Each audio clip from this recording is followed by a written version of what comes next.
together by combining historical, climate, food, and economic data so you can make informed decisions as we shift into a new era.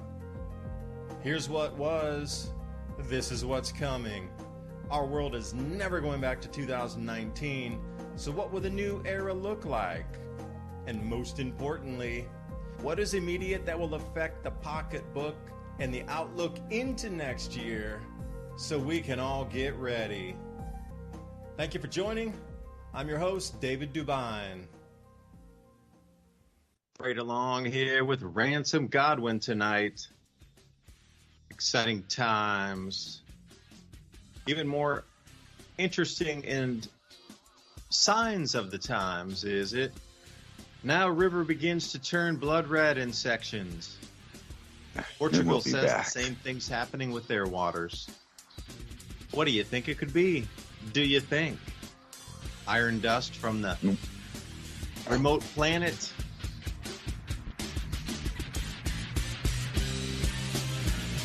Well, that was a very short show. Thanks for joining us for the 35 seconds. And I guess we're getting overlapped on some ads on a rollout, so hang with us for a second. That is usually the outro that you're listening to, but shortest show in history, 30 seconds and under. Hang with us. Hold on. Revolution Radio.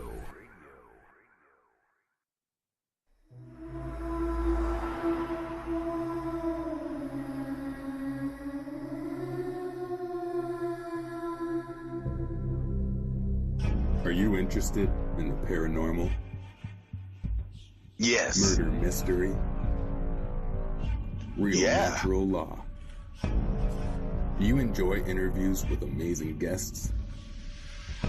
Oh, Join yeah. Dick Rick every Monday night, 6 p.m. Eastern Standard Time, right here on Revolution Radio. Studio A, freedomslips.com. Crypt Rick's I've been thinking. Welcome to the crypt.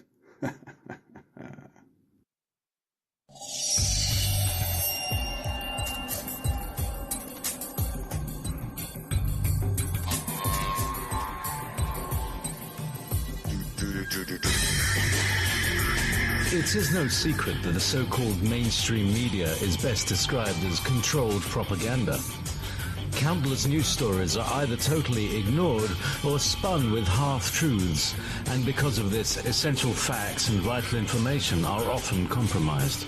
Join Dr. Ott every Friday night on Studio B at 10 p.m. Eastern and learn why The Story Behind the Story was nominated for a Peabody Award in its second year of producing unparalleled broadcasting excellence in 1997. That is, if you really care about learning the truth.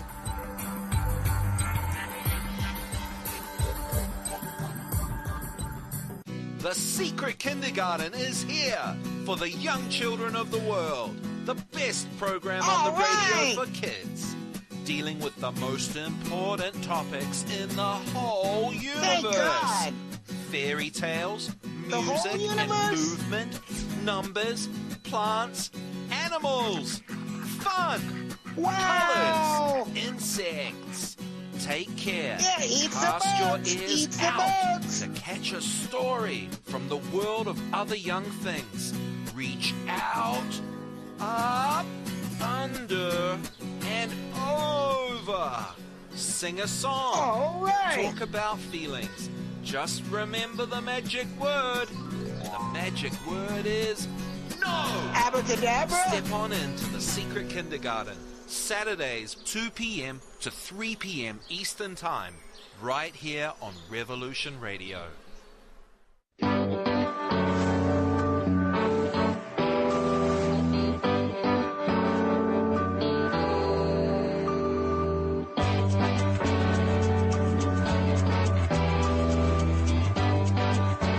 A narco-syndicalist commune. We take it in turns to act as a sort of executive officer for the week. Yes. But all the decisions of that officer have to be ratified at a special bi-weekly meeting. Yes, I see. By a civil majority in the case of purely internal affairs. Be quiet. But by a 2/3 majority in the case of more... Be quiet. I order you to be quiet. Look, you stupid bastard, you've got no arms left.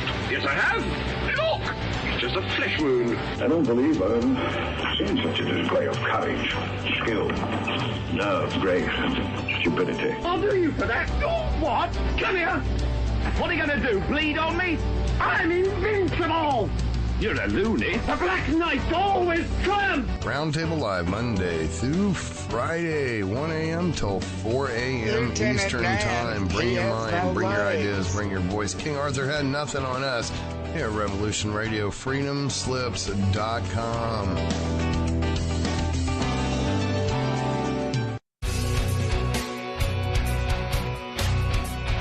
All right, thanks for listening while we took that short break here at Revolution Radio, freedomslips.com. And now we're going to get back to your host.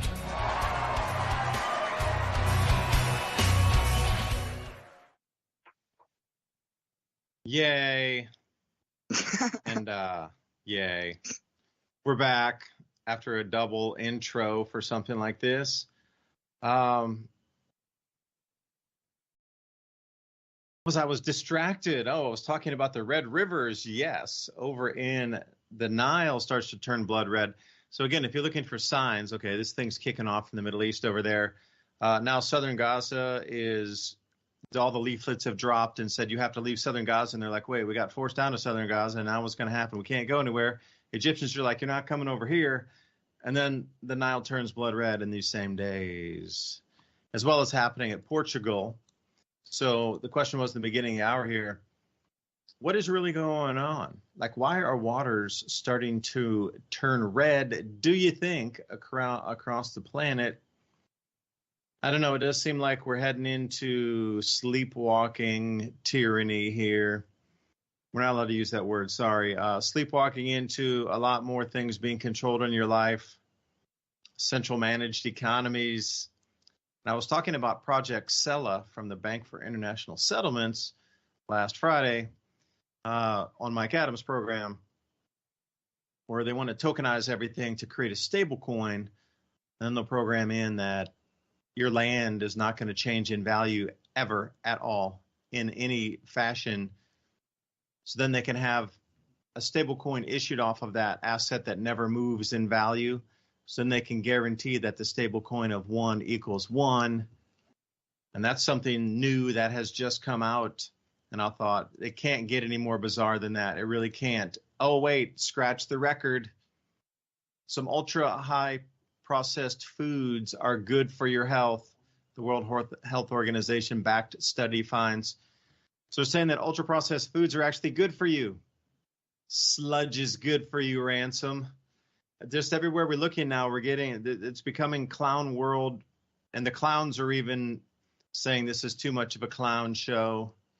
Perhaps the Nephilim were clowns, I'm not sure. But anyway, man, it does seem that we've entered a new phase of bizarroism, and I can't describe to you why I feel that, but every headline coming out in this last week has just been comical at best, and just absurd that they think people would even believe it at worst. So I don't know if you're seeing some of the same things across the news ticker and what is going on our planet, but it's here.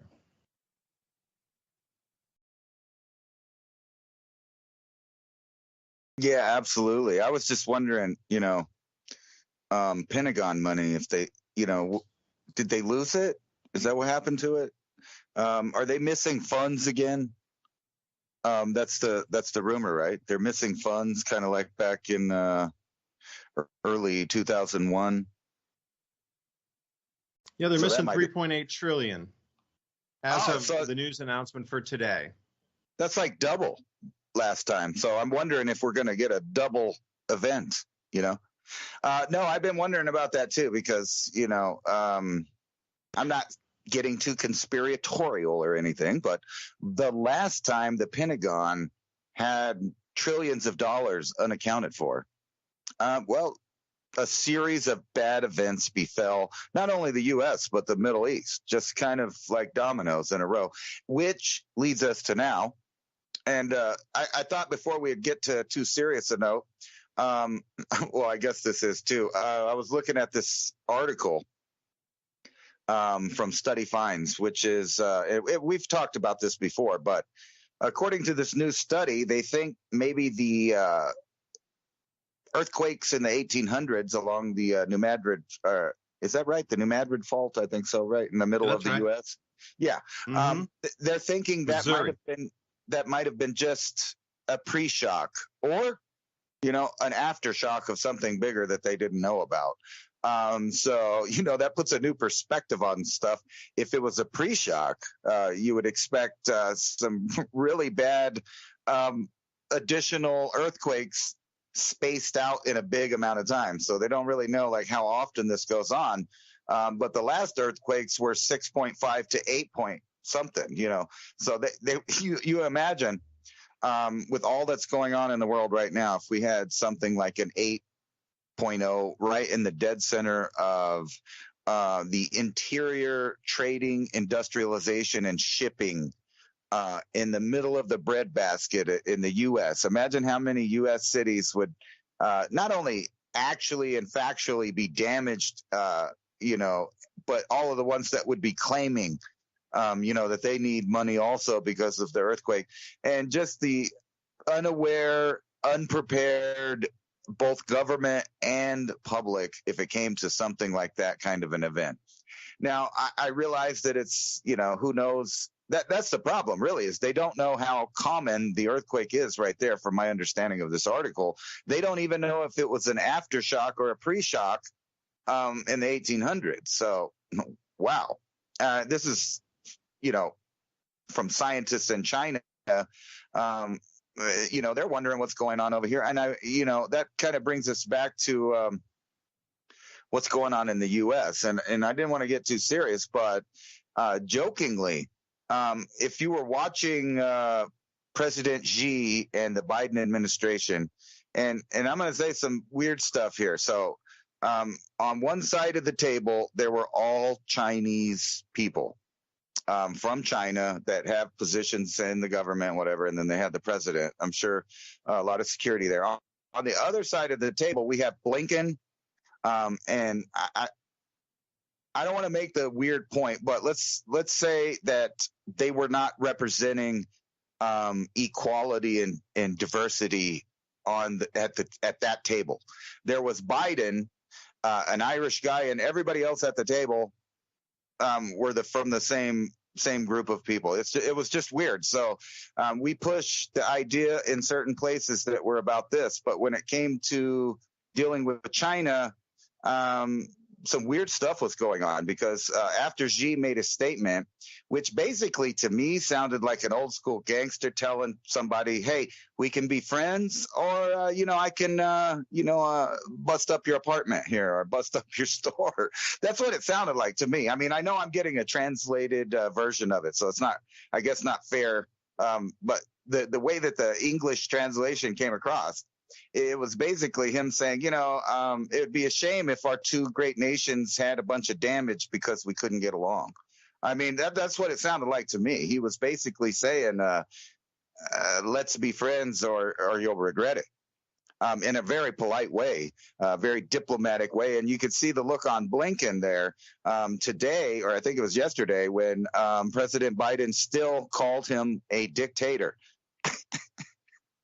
So there's some really upset people right now because they are trying to make friends with China, and probably trying to flip them to turn against their allies, the Russians, to change the direction of which way this world war is going on. So they're forcing countries into a corner. You're not allowed to critically think. You have to take one side or the other side, or, you get called endless amount of names either way. So it's like for our average American person, we're damned if we do and damned if we don't, because people will call us names, all kinds of, supposedly hurtful names. I have a thick skin, so I don't care. But, a lot of people are afraid to notice patterns because they know they'll be canceled, and they know that, they can't really say what they see with their own eyes. And which, in my opinion, is that you shouldn't be taking sides in something that's halfway around the world that's been going on for thousands of years. Everybody likes to get into the conspiracy theories of the Illuminati and the bloodlines and secret families. That is true because it's all out there and they go ahead and admit it themselves. So it's not like I'm saying something fantastical to realize that certain groups are either using their dogma or using their, I guess, caste in the caste system of the planet, and bragging about it or using that. And, maybe rightfully so. There's nothing wrong with looking out for yourself.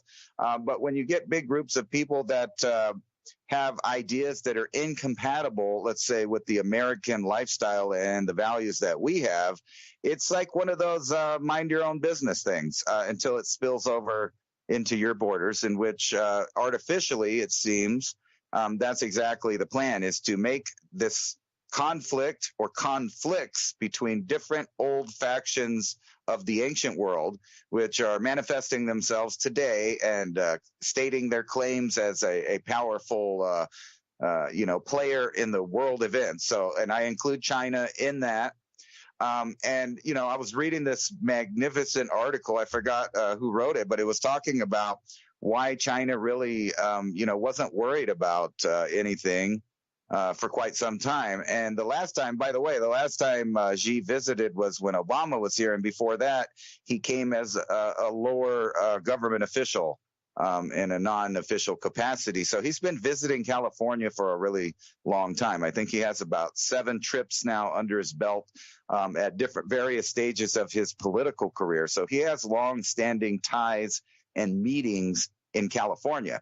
Now, mark my words, there's a guy over there in California named Newsom, and everybody is fixated on the old guy, the old boss, the old man right now. But he's going to give it up.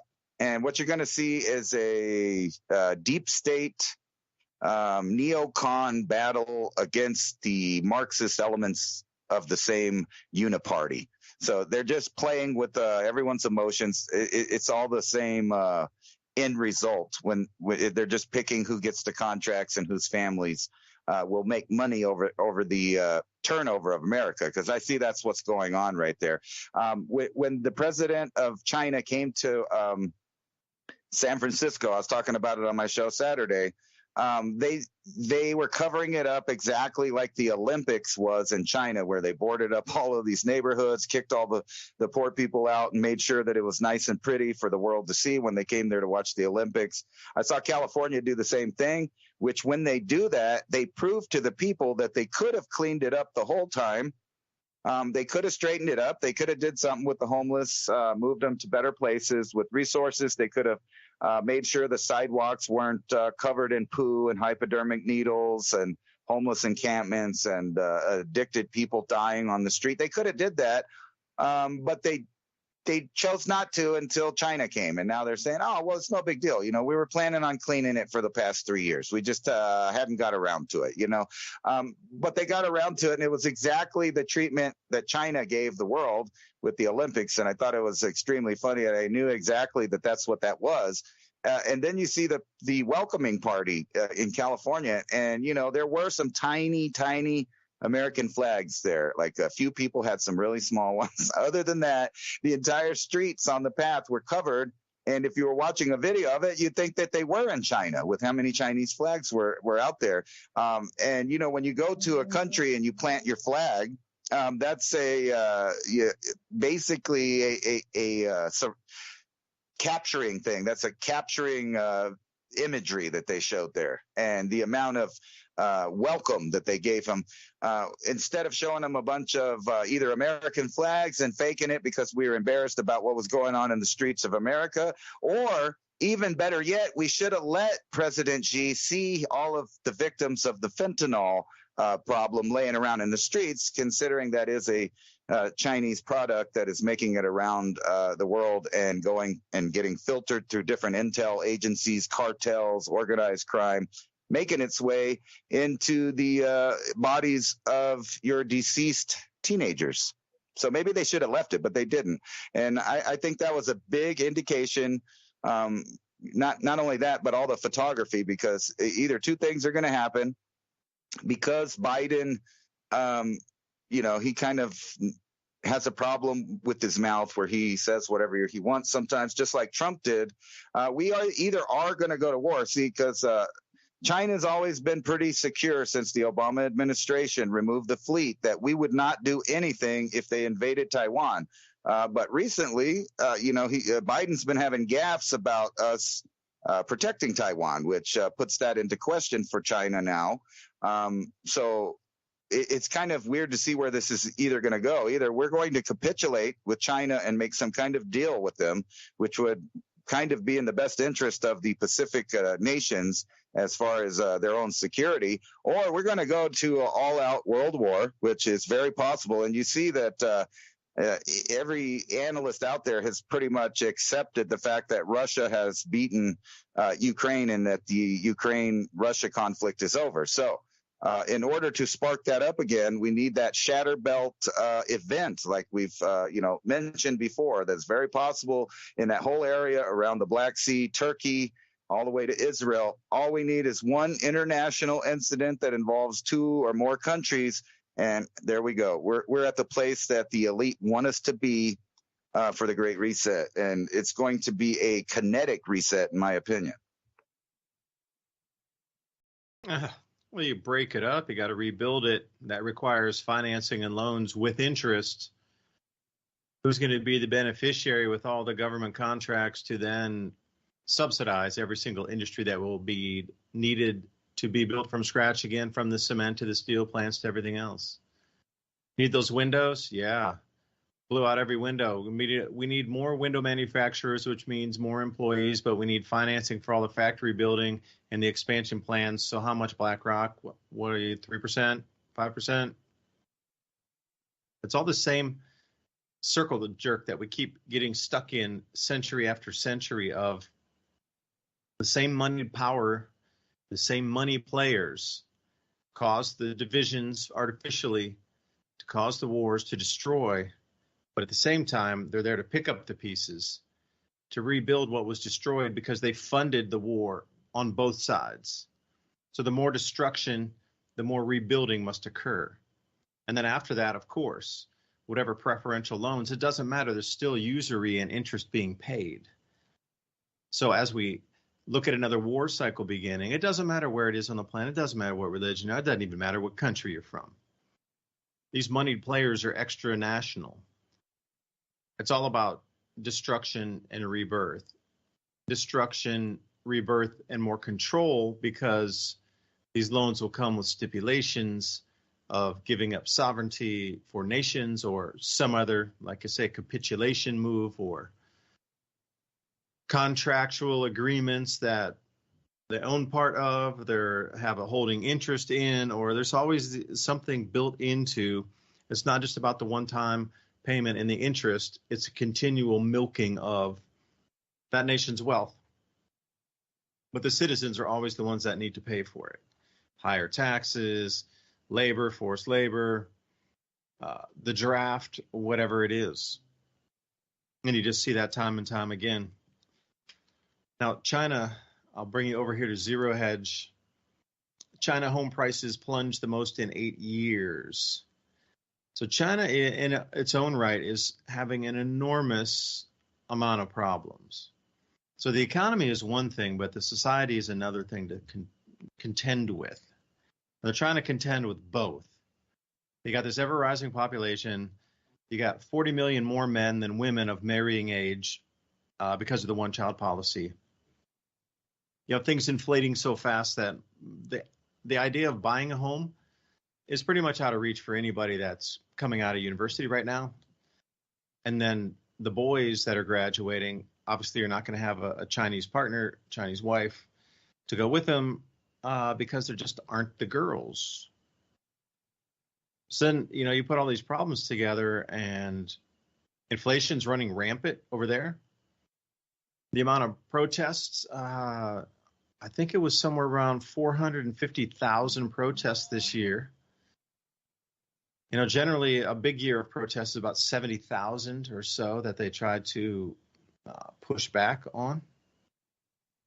But something has gone a little bit different this time, where there's so many pieces of the economy that's just non-functional. So they need a reset. as bad, if not worse, than Europe does in the United States. So you have to think about everybody in Strauss and Howe, the Fourth Turning book. We're at that final chapter in the decline. We've run the debt cycle as far as it can go. Now the countries are going to be forced to choose the BRICS-aligned nations or Western-aligned powers. And since you're on the theme of Asia, keep that in mind. Everybody needs a reset. The social contract, for a better term, is broken. The citizenry across the planet's angry. They're just not buying the lies anymore. Nobody wants to go to war. The younger kids are like, not even a chance for you, parasite banker class. I'm going to go put my life on the line. Psh, not a chance, dude. So could be the thing is the draft only works if people volunteer and go. What I'm seeing so far from this younger generation, this is going to be an insurmountable task for our government to get people to actually I wouldn't even say volunteer because it's draft, to actually get them to show up, even under threat of prison. They'll be like, okay, take us to prison. We'll spend the rest of our lives in prison. Okay, we need 7 million jail cells suddenly because none of these guys want to go fight. And they were talking about a pre-boot camp because the dudes today can't even get it on enough to go through regular boot camp, that they had to get preconditioned to even get conditioned enough to then go through the basic training. Like they would have to have a physical fitness thing for like 2 months in advance to get them ready enough to go to the regular boot camp. So nobody's down with the war. The kids are very educated today. And I applaud them for being educated, but at the same time, being in the social media, they're so bent with the narratives and this like instant granule of information off of the feeds that they're on, Bastion or TikTok or Twitter, whatever. There's like a fair few of them now out and about. Attention spans are nil, but they're more educated than my generation was in terms of geopolitics growing up, because we only pretty much had newspapers, radio, magazine, and that was it. You might have gotten somebody printing like an underground newsletter that you got in physical, where somebody would dish you off a newsletter and go, dude, read this. It's all about the central banks, man. They're trying to take over. And, like back then in the 80s, and that was it. They could see the central bank reasoning for wars, etc. But that's all you pretty much got in terms of alternative media. Yeah, there was High Times magazine, and there were some cool articles in there. Rolling Stone actually meant something at that point, where they were putting out, counterculture, real in-depth journalism. And that means nothing now today. It's just like a rag. So think about the evolution of information and free flow, how this newest generation is far more informed, but their attention spans are far shorter. But they know more about the workings of geopolitics, fake wars, bankers' wars, and they're not buying it. They can see how fake it is. They're piercing the veil. They see for what it is, truly what it is. It's going to be much more difficult to get a draft started. And also at the same time, I was over on Hal Turner radio show, if you know who that is. He's got his own website over there. And they were showing a new recruitment poster today that came out that said you are not required. Yeah, here it is. U.S. Army.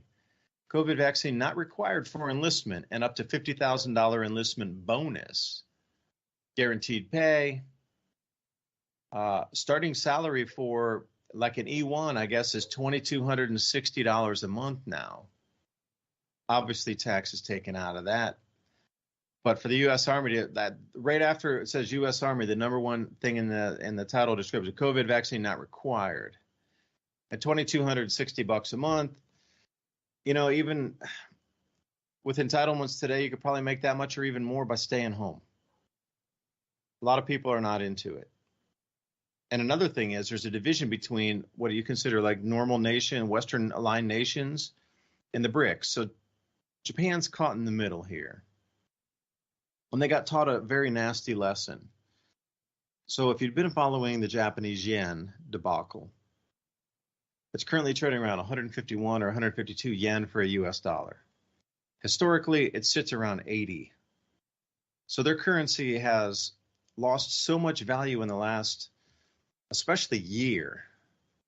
But it was on a downward trend anyway. Last time I traveled there, it was right around like 97 or 98. It was, I would call it an even 100. And then shortly thereafter that, it bounced to 120, and everybody was like, no way, 120, it's never been like that.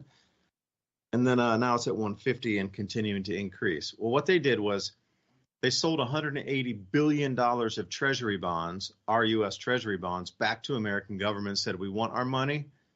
And they instantly turned it and bought gold with it. Well, that selling of the treasury bonds irked America greatly. So what they did, they set into motion everybody to sell then, because Japan issues its own treasury bonds as the J bill. So then the word out on the street was sell all your Japanese yen bonds and force them all to go back into Japan. That was our doing, to tell all traders and those holding Japanese bonds, sell everything back.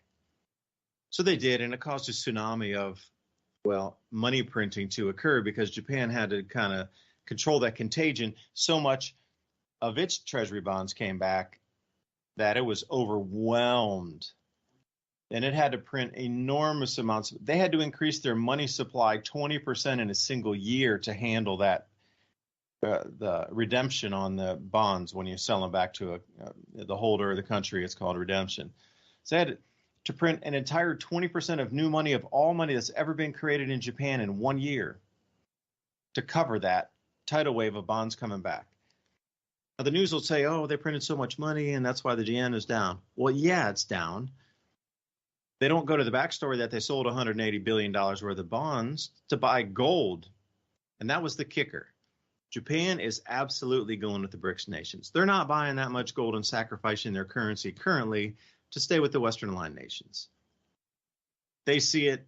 The world sees it. There's this schism between economies, and countries are choosing sides now. Now, will it come to an all-out war? I mean, historically, Japan and China absolutely hate each other's guts to the point of vomiting on each other. That's how much they hate each other.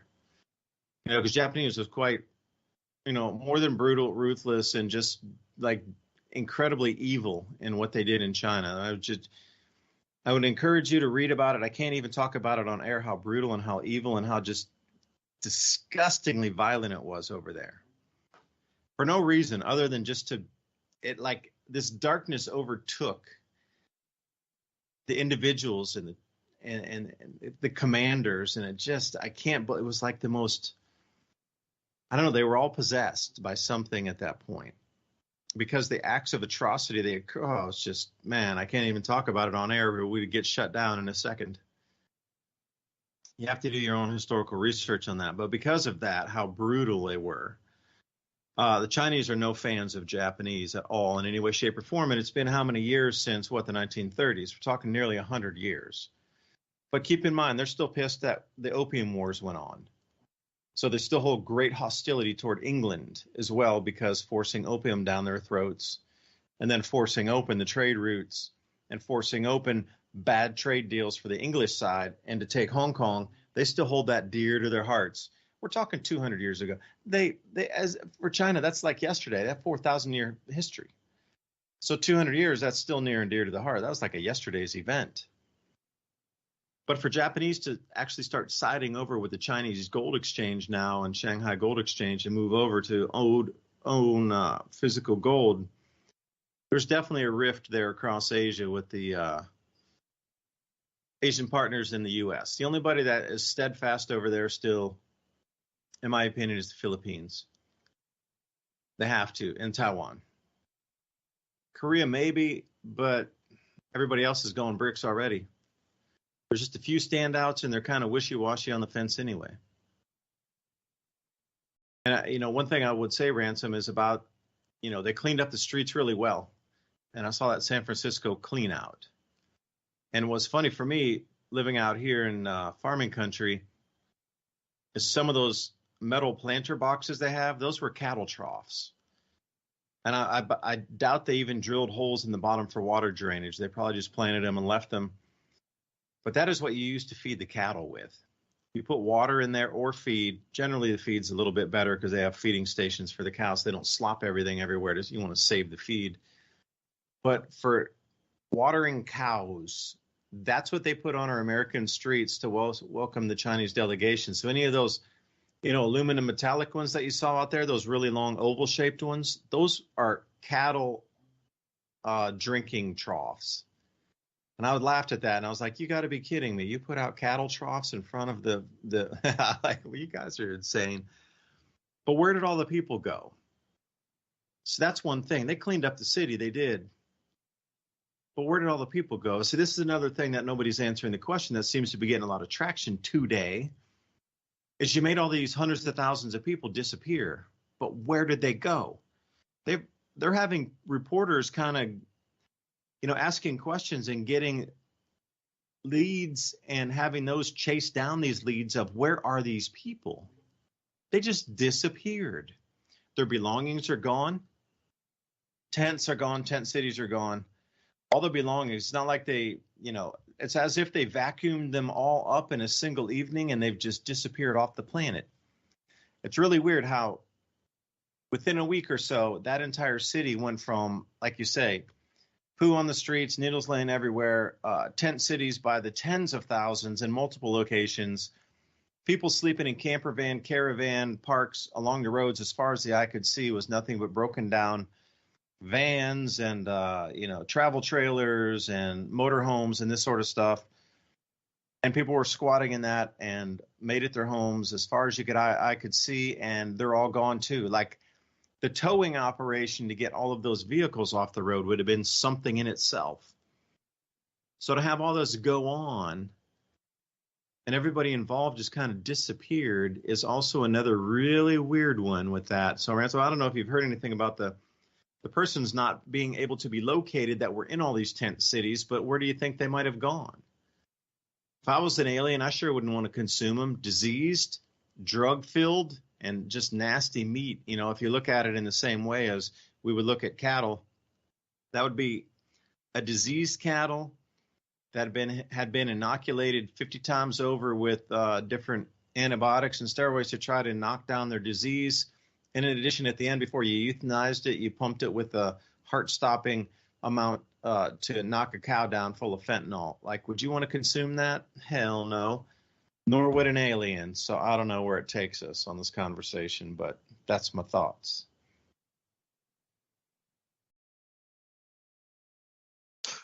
Well, just last week, they also moved like 500 people from downtown Phoenix, I think it was, or Tucson, one of the two.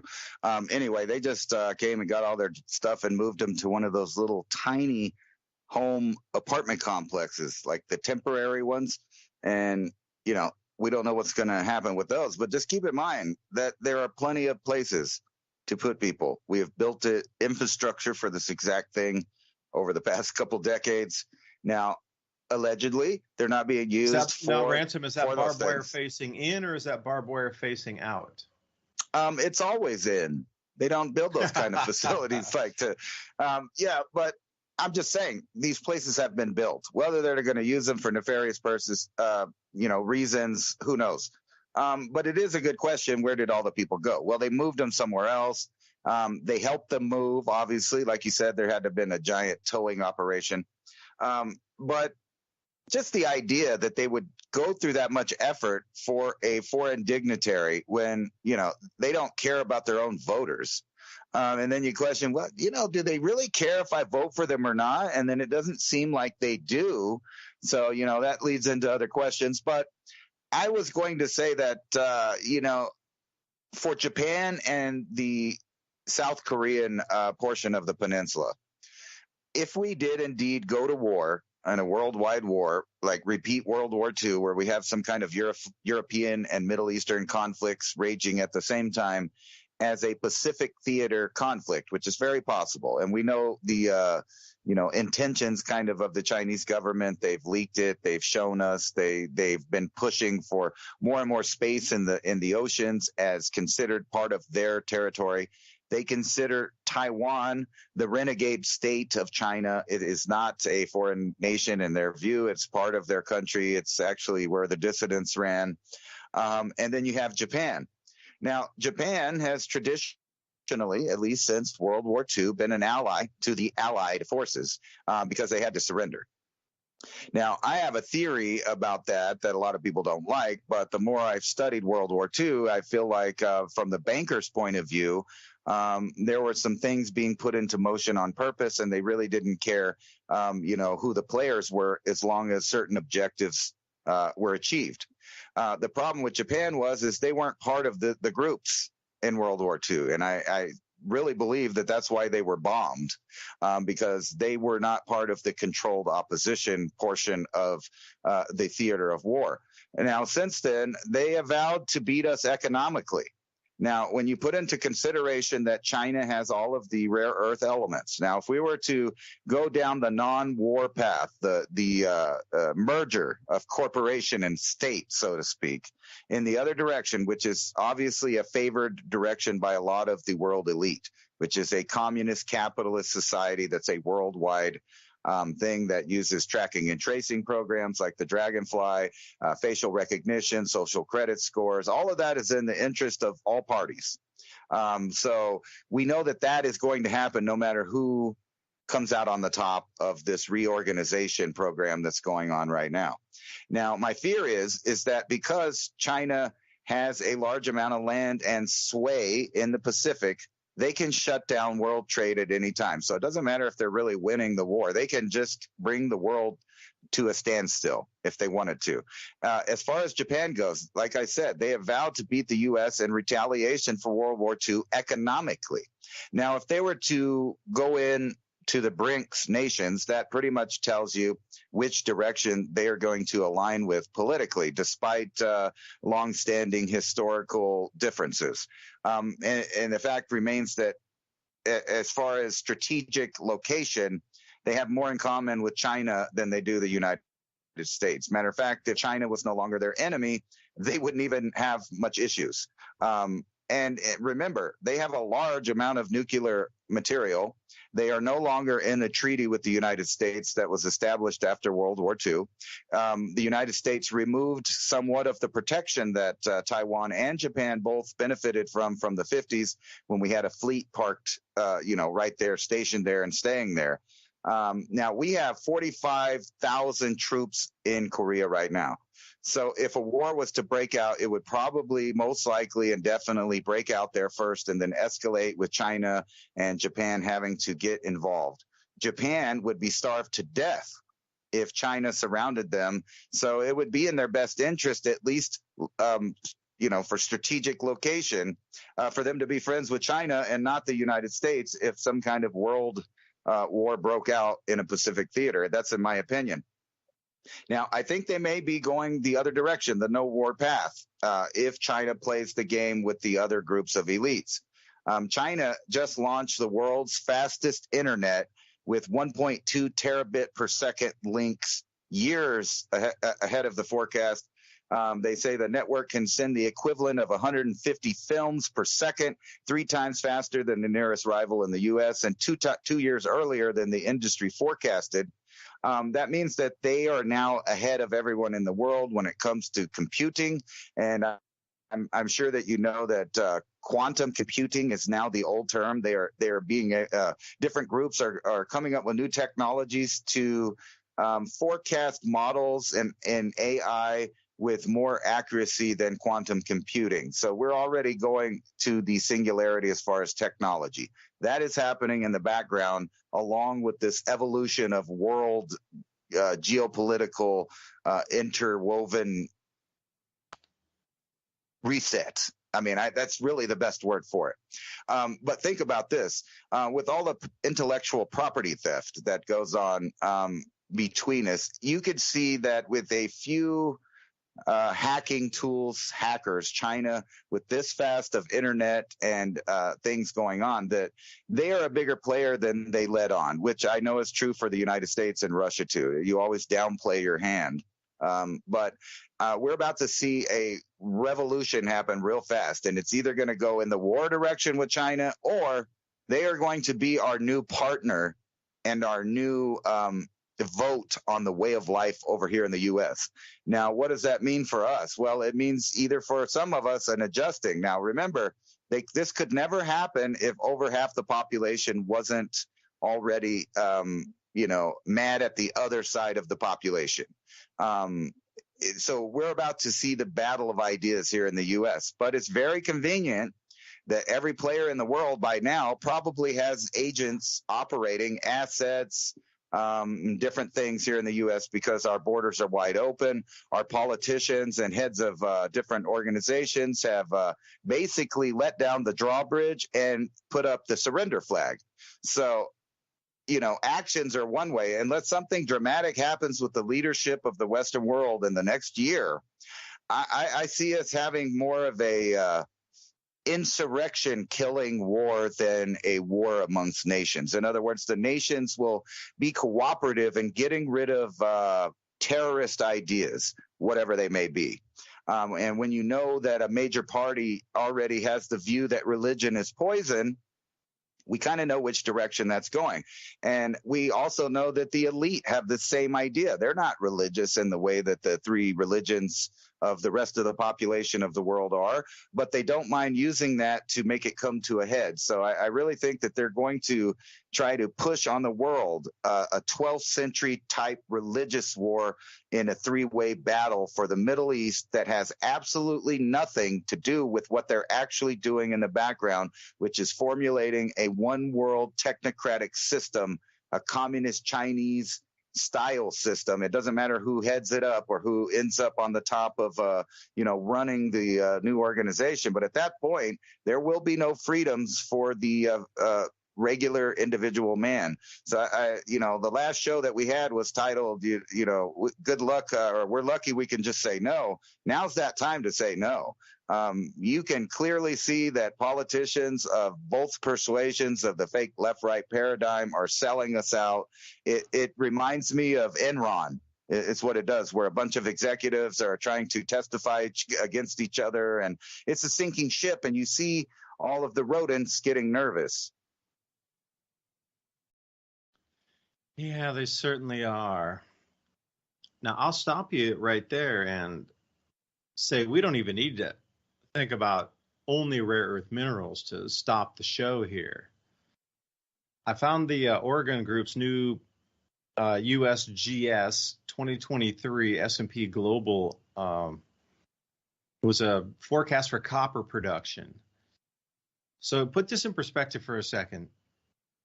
So in the year 1936, all the way until the year 2022, it took us that long, from 1936 to 1922, which is nearly 100 years, to bring us up to 26 million tons of copper production.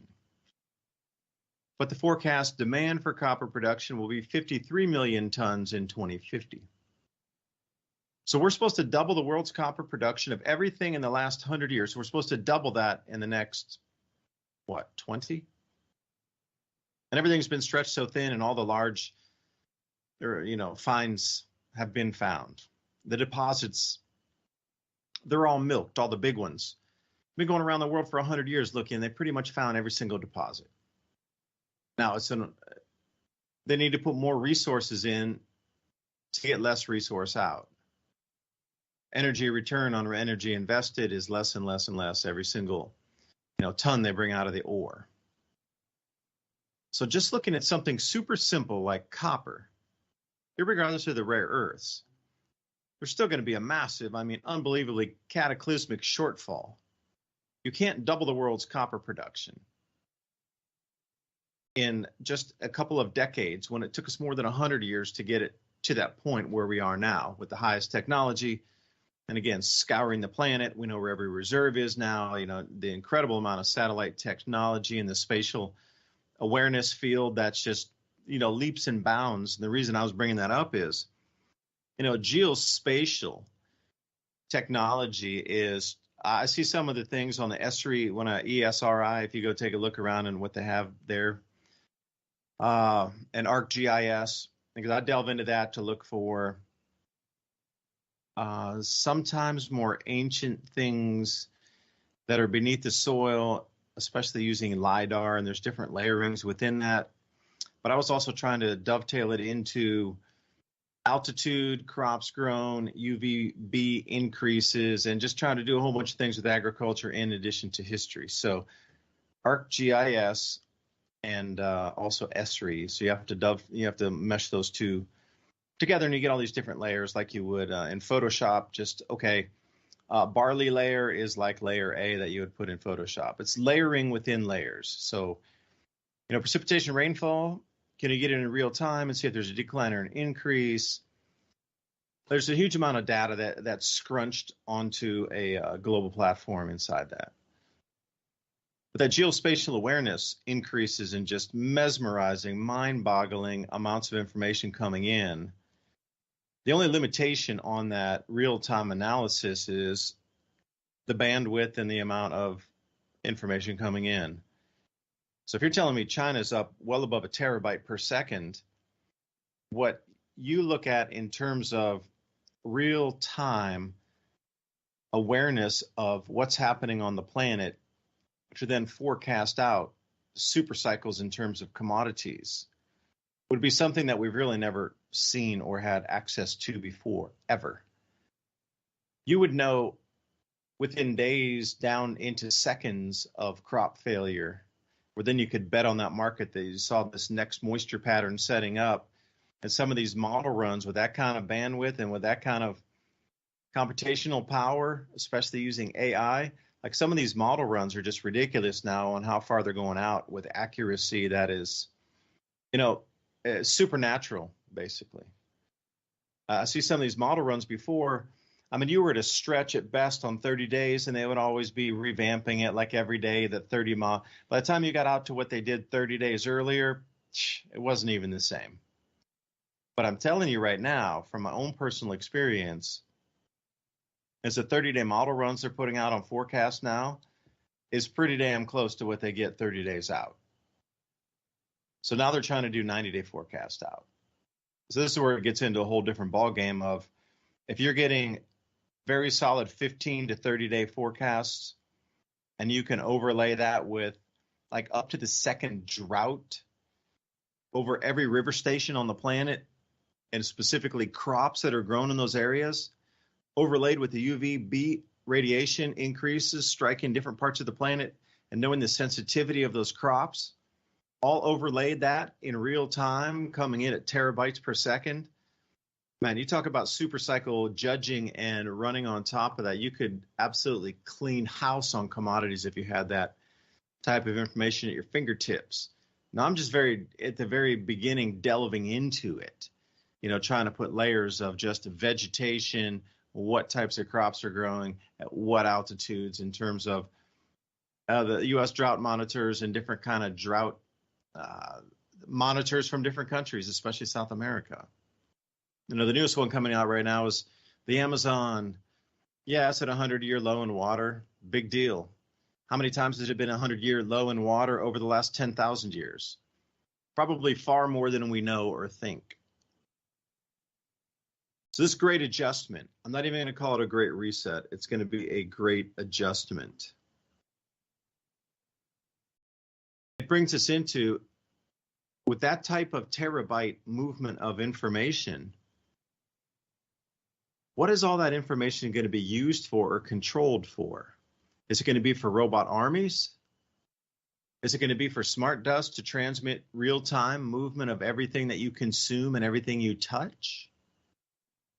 It's sure not going to be so you can watch 150 movies and to download them in 1 second. What is that truly for? Because you look at Boston Dynamics, the amount of information that needs to flow for those robots to move in real time. Yeah, one robot in a controlled environment with an entire, room dedicated to storage space just for that one operation to run that one robot autonomously. And you're still limited by bandwidth on how fast you can transmit information. So things moving forward, is the information really for what it's for? Because I wanted to talk about the Bank for International Settlements and how, you just flipped me onto an idea here of that's it. That's the missing piece. That's the missing link you just gave me of all the research I've done for the last 2 months on this Bank for International Settlements stablecoin. It's called singleness, quote unquote singleness. It means that money does not move in value even 1/10,000th of a cent over time. And this is the problem that they've had to get us to a one world currency, is because of singleness has been not available. But with what you just stated, at 1 terabyte per second, it absolutely will be available, because the digitization of all assets requires that type of computational power and transmission of data at that volume and that speed for it to work in real time across the entire planet for every single transaction. We're talking 1,000x above what Visa transactions are per minute or per second. Talk about that when we come back from the break. Ransom Godwin right along here with me tonight. David DuByne, many Ice Age conversations. Let's talk about money when we come back, because this is truly the future of money. The stable coin, issued by the Bank for International Settlements, given to your central. Today, the demand for gold continues to flourish globally. History proves that fiat paper money is designed to go to zero through inflation, whereas gold has intrinsic value in which it maintains forever. Paper money is a debt instrument. Gold is an asset of wealth in its own right. It does not depend upon any governments, corporations, or individuals' promise to repay. ITM Trading has spent the last 27 plus years developing a team of expert researchers and analysts to make this possible. Simply put, we build strategies which are historically proven to protect your wealth and assets through any economic downturn or currency collapse. Schedule your free gold and silver strategy call 866-834-1422. That's 866-834-1422, or go to learn.itmtrading.com/MIAC. And keep watching Mountain High Time and Mini Ice Age Conversations if you know what's good for you. Imagine, if you will, a glimpse into the possible outcome of a million mistakes. What you are about to watch is a nightmare. It is not meant to be prophetic. It need not happen. It's the fervent and urgent prayer of all men of goodwill that it never shall happen. But in this place, in this moment, it does happen. In the midst of it comes unexpectedly over the phone the announcement of the President of the United States, the warning from the very top declaring a state of emergency of suspected enemy missiles approaching. It's anyone's guess where they might land. What city will be obliterated? How many could be lost? And last but not least, will it be me? Will it be my family, friends, my square inch on the map? Minutes go by and nothing.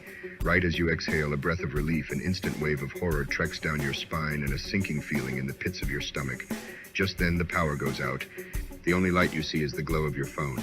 Shining in your face, the icons of terror.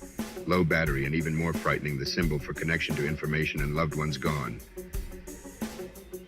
You try the landline in your office, desperate to contact family. Nothing at all, just a bone-chilling empty silence.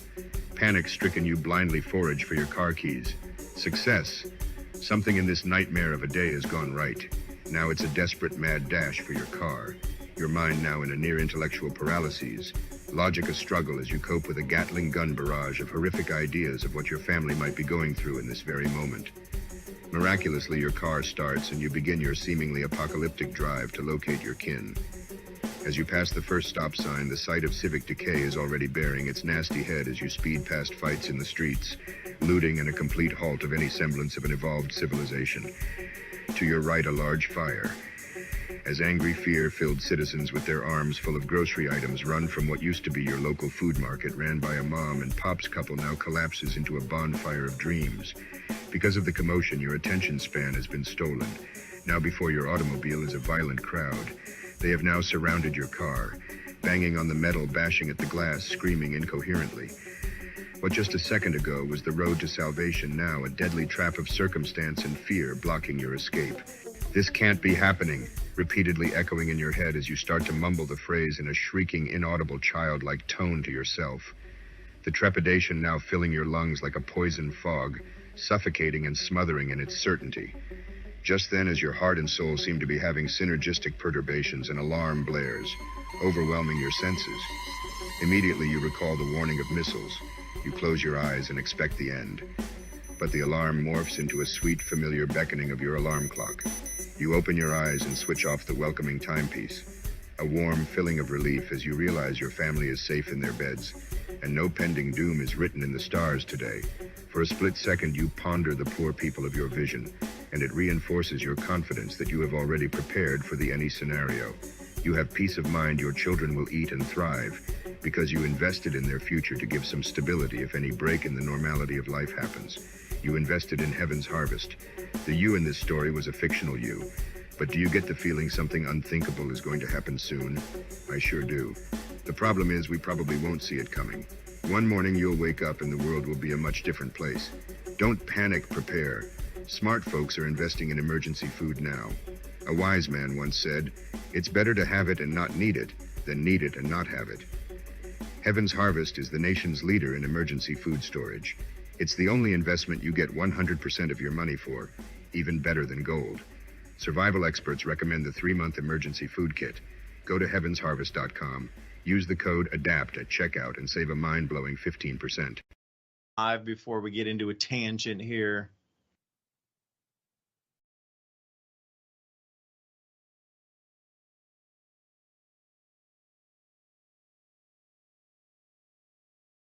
Anybody on planet Earth?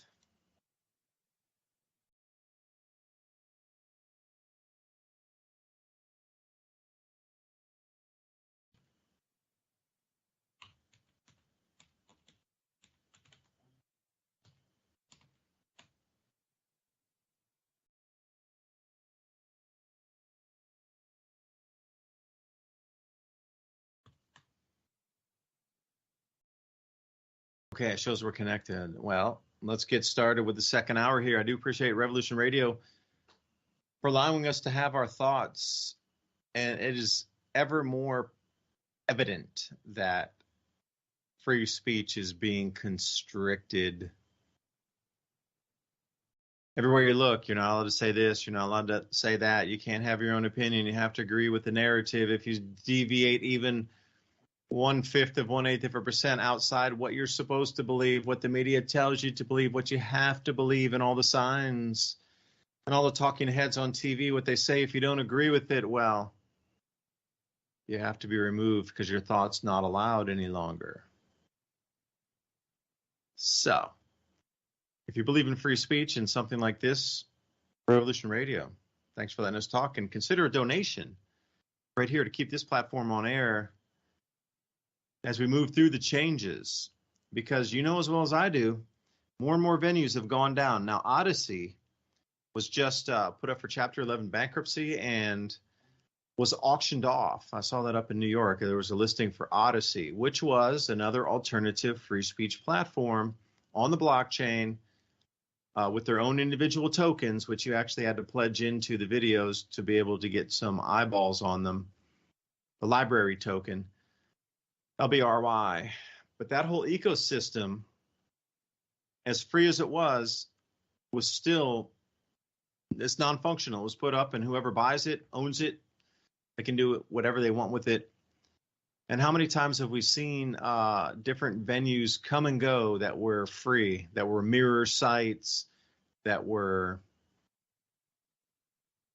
free speech institutions themselves?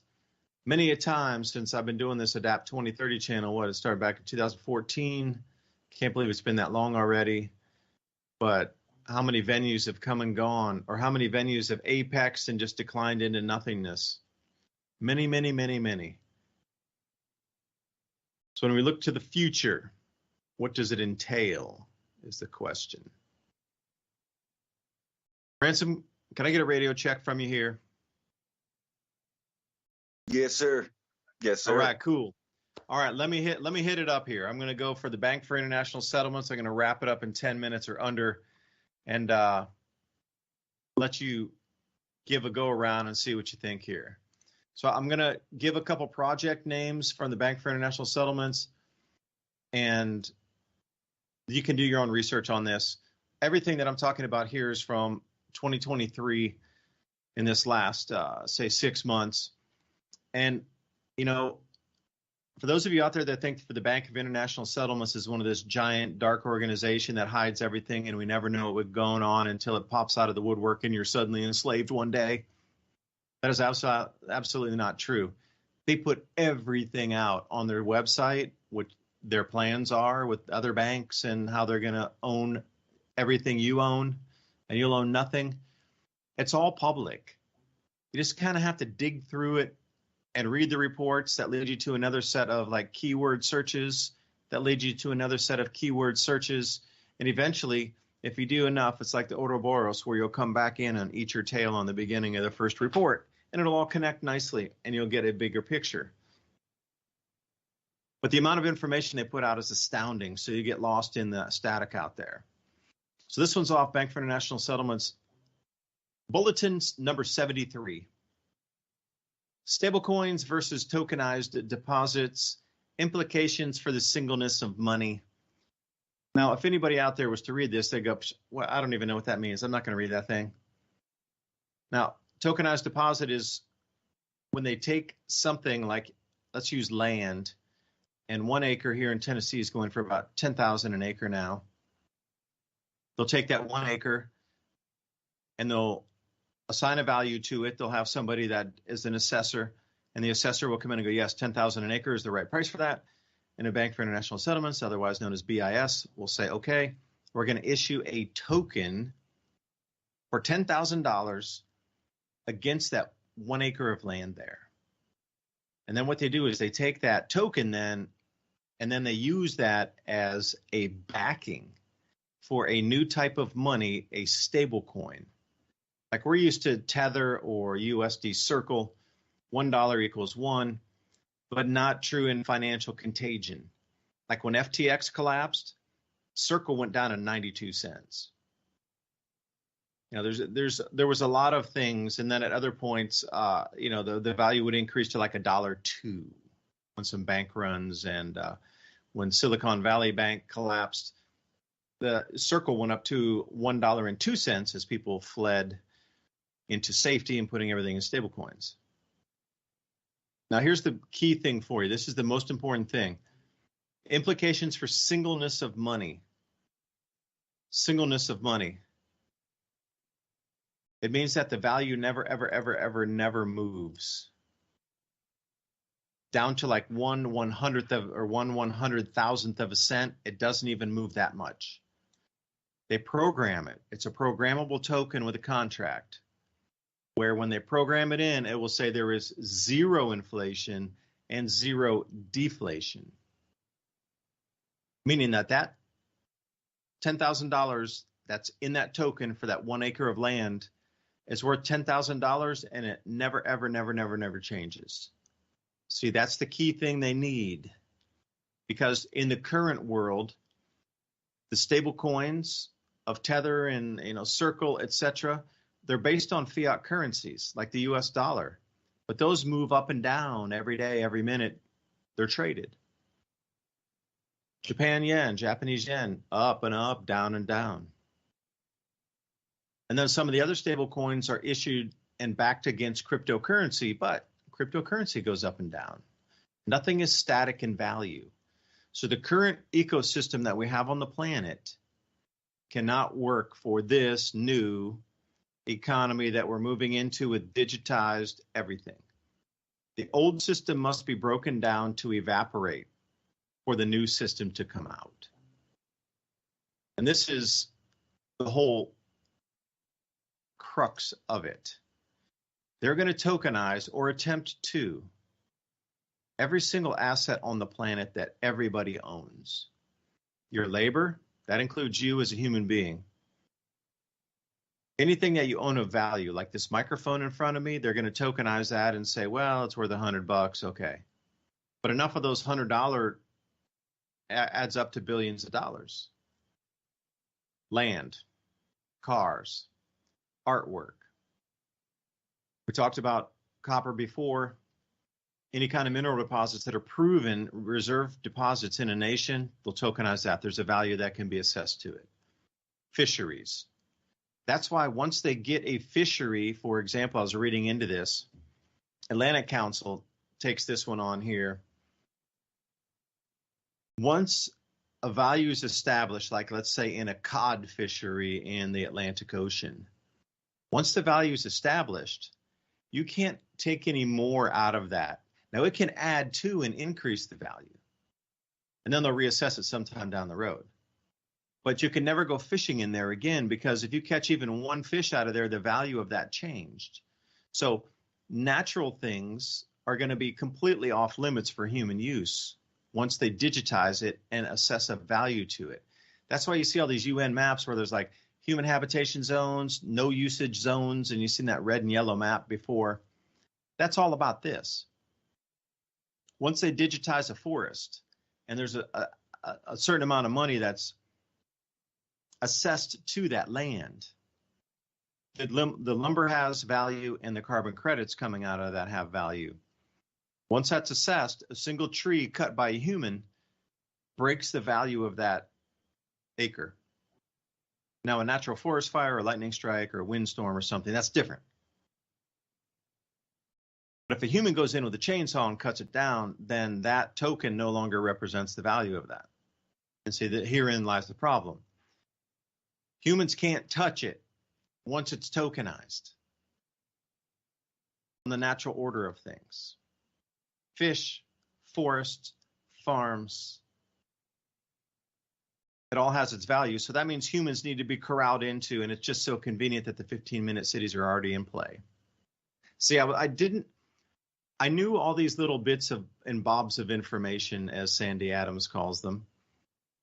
You know, you got a dot over here, you got a dot over here, there's another dot over here, you got another dot over here. They seem sort of disconnected, but you know, you got the 15-minute cities. Okay, what's that all about? Control of humanity, I get it. 5G, you're going to be controlled, you got a social credit score, okay. But what's the purpose of it?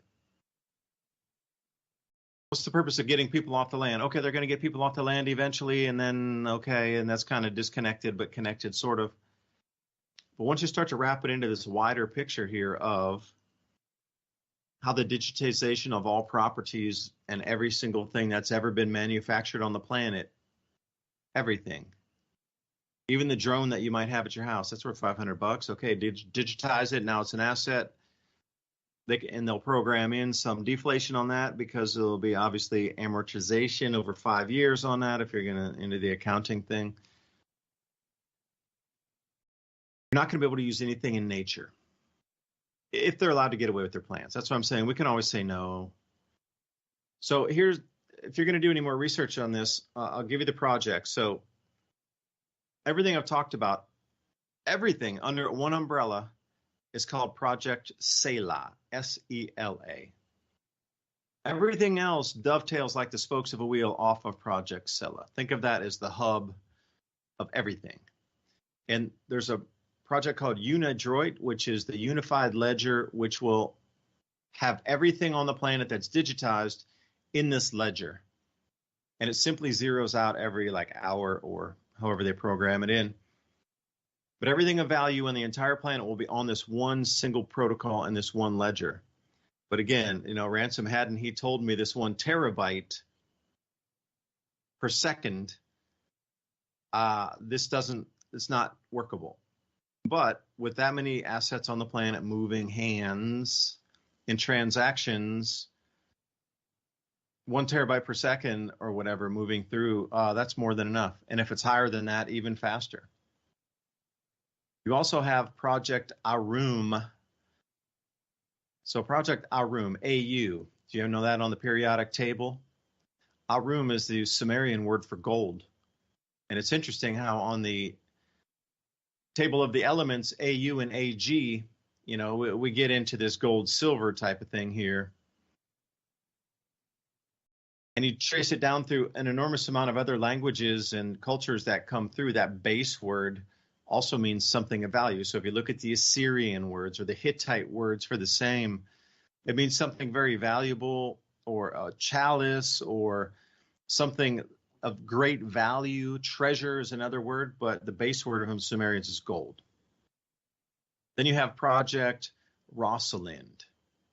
And then there's Project Polaris, the pole star. You start to look at these things. These names are very, very symbolic of what they represent or what they don't represent. Now, there's also going to be something all entwined in this called an access enabler, an AE. This will be the person that determines whether you're even able to access the system. So if I'm going to send money to Ransom currently, if I want to send him, let's say, some crypto, I say, hey, Ransom, what's your address? And he says, hey, Dave, the address is this. And I go, cool. And boom, in just a few seconds, something scooted across and it deposited into his wallet. Well, this new system has to go from me up through an access enabler that will either allow me to send a transaction or not based on my credit score, and then it will go to the central bank. Then it will swing back down over to Ransom's access enabler, who will allow him or not allow him to receive the funds. Now, here's the thing that it gets bizarro, just like China. If Ransom's access enabler says, nope, he's been naughty and he's got a low credit score, you cannot allow him and he will not receive the funds. Now you, because you're associated with a person with low credit rating, you will not get a refund for your transaction. That money sent will be your penalty for knowing that person. And the money just, where does it go? It doesn't tell you where it goes. It really doesn't. It just has a fancy chart here. This is called a retail CBDC and R CBDC. Once it hits the access enabler, the central bank, and then the access enablers between parties, they can approve or deny the transaction, but it appears that it rolls back into the central bank and they take possession of that money. There's no more acquiring banks. And here's the whole thing. It's all going to apps. You look on here and they go through with Chlorella, they talk about an ATM app. There's no physical ATMs any longer. The cash, there won't be any physical cash. Like the deposit app. Once you get digital tokens, you'll be able to use them in an app to deposit it into your account. And it just gets more bizarre the more and deeper you look into this. And don't worry. The International Monetary Fund, they have a full program in play already for taxing the stablecoin. Once you earn, however you earn in the future, that stablecoin will be sent from like your employer to you. But in that transaction, that access enabler will skim the tax off for your value added tax if you purchase something at a store, or the income tax will come straight off of that. And I'm super happy because I never have to worry about paying taxes again. So that tax will be scraped immediately as it's moved from my employer to me. So I don't even have to think about doing or filing taxes any longer because it'll be instantaneous withdrawal of tax off your stablecoin delivered to you. Thanks, IMF. I appreciate it. You're going to save me some time in my life. And if you want to look at how they're going to tokenize and what the asset can be used or not used for, the blueprint for future money systems, improving the old, enabling the new. That is coming off the Bank for International Settlements Economic Annual Report 2023. That's how important it is. This is the centerpiece of the 2023 entire report. And another nugget of new words smashed together that I never heard before, tokenized asset provider. And I had to dig a little deeper because I just didn't understand this one. I understood all the words, but I didn't understand them squeezed together as a term. Basically, it's an evaluator of the value of said token. So right now, we need an assayer to go out and somebody has to assess your property before you can buy it or sell it. Okay, bank will agree with the assayer, and if it's in there, they'll give you the loan. What about a private art collection? Hell, man, I don't know how much that's worth. Well, let's get a private person out here to assess it and give it a value. These are the plug and play persons who are going to decide what the value is of each asset. Now imagine if they want to push it low because they think your farm's worth $5,000 an acre, but really on the real market it's worth 10, but they're the ones who are the arbiters of truth on value. Dangerous people, these. They can make or break companies, people's environments. And here's the whole thing. The data environment. I didn't know how they were going to be able to process so much information so quickly. That's the whole data environment side of it. And, Ransom, you picked this and put it into place. Now, here's the last thing I'll say about it. At the end of the graphing and at the end of the pages, like page 89, somewhere around in there, they come down and they tell you the reason that they need stable coins. It is to reset the new economy, but it's to restart the supply chains. Now, they don't tell you why there was a complete lockup and a complete snarling and complete shutdown of supply chains, but we can know why now, this global war thing.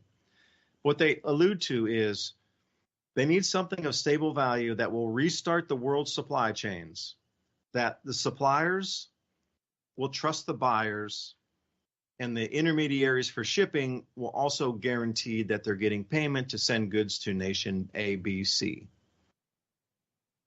The thing that they talk about is suppliers and buyers are mismatched and misaligned. They won't trust each other after an event, but see, they never tell you what the event is. So in order to start global trade again, and I mean, they're talking about a complete evaporation. If it goes down to the point where supply chains are locked up to that point where they just don't function, and they need stable coins to restart the entire world economy because there's nothing moving on the planet, something's gone drastically wrong on purpose. So anyway, the solution for it is they'll guarantee the stable coin based off of, like I say, the asset, like 1 acre of land with the value for it. It's guaranteed by the one world government bank, which then filters down to regional banks or, national banks as we understand them, central banks. So supplier will be guaranteed payment from the buyer, and the logistics or shipping in between will be guaranteed payment, all using these smart contracts, so nobody can renege on payment and refuse shipment. If there's a refusal of shipment, then the buyer loses their funds, because you can't send goods manufactured across the ocean involving two parties restarting an economy, and then when it finally gets to the buyer, they're like, nah, cut the price in half or just send the shipment back, which Chinese buyers are notorious for. So whatever's happening here, they're giving you a blueprint of a very massive, completely unbelievable lockup in funds and movements of good across the planet, to the point that nobody trusts anybody at all in terms of payment or the value of their currencies, the fiat currencies. I don't know what that event is, but they definitely have a plan to kickstart it with those, like the paddles you see with Heart Attack. Clear. Project Icebreaker. New paths to cross-border retail CBDC payments. Like, it all revolves around having a stable currency that will never float in value. So the way to solve the problem is destroy the old system and bring up something that will never change value. And fiat currencies, as you know, where they might go up and down in value, will never, ever change value again, because they're all programmed into the contract to never move value. So they think this is a solution after they destroy the current system. So Ransom, thank you for cluing me in on that terabyte. That's massive, man. That was the final piece that I've been looking for. That's insane that it came in our program tonight. Dude, you finished the Rubik's Cube and gave me that last yellow square. The golden square fits in and completes the Rubik's Cube. Wow, it was really hard to keep track of that for a layman about the way that all the interworkings of how this would pan out. But my mind, absorbs the information, and I'm thinking of probably things that are a little unrelated, but not really. So, like, from a street point of view, what this system is going to be like is there won't be people trying to take your wallet.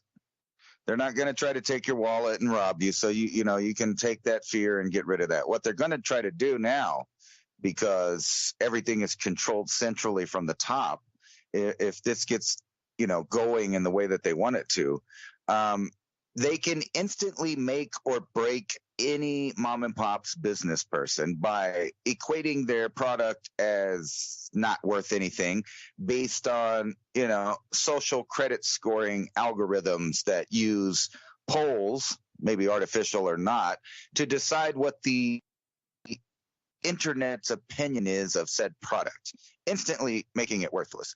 And this trend has been coming from a long time. So you can think of things like Yelp and all of those, rating systems that were started. Those were all apps and startups that were trying to get people used to this new electronic system in which a faraway place or an invisible force decides the fads, the trends, the value of everything. From food to products. So they could make or break people at any time. And they've been trying to move this forward with the cancel culture, with social credit scoring ideas, all of this stuff. Debanking, which essentially is depersoning someone. And that's what we're really talking about here in this new system. Now, they can just imagine if we're now announcing that we have 1.2 terabytes of speed per second or whatever it was, I already forgot, something unimaginably fast, what we're not used to. Now, the tracking and tracing and surveillance and up to the minute censoring algorithms and money exchange where, you lose a little bit of wealth on a transfer that goes back and forth because of being able to perfectly time when the value of something was either more or less. These algorithms will be controlling everything, and it's all artificially driven. And you were kind of making a point of, cataloging everything in the world. Now, they've been trying to do this for some time, and they're really actually pretty good at it.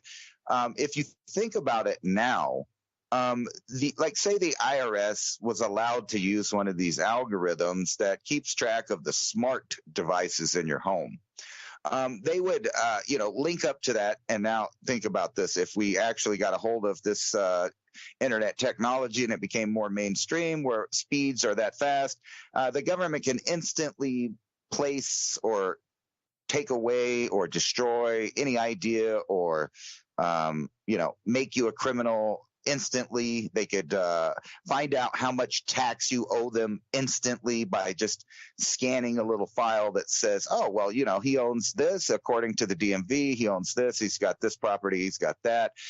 He works at this place. He makes this much. He paid this much on income tax. And then it would go through his home like, well, he's got a smart oven, 3 TVs, et cetera, like you were talking about before, each item having a tangible worth that you could equate to a token. That means that the government could instantaneously, like you said, not only just scan to see how much money or credits that they would take or want, but go ahead and take it because that's the new system now. And, a while back, you remember when PayPal and others were doing stuff like canceling a transaction because they didn't like the politics of the people that were sending each other money.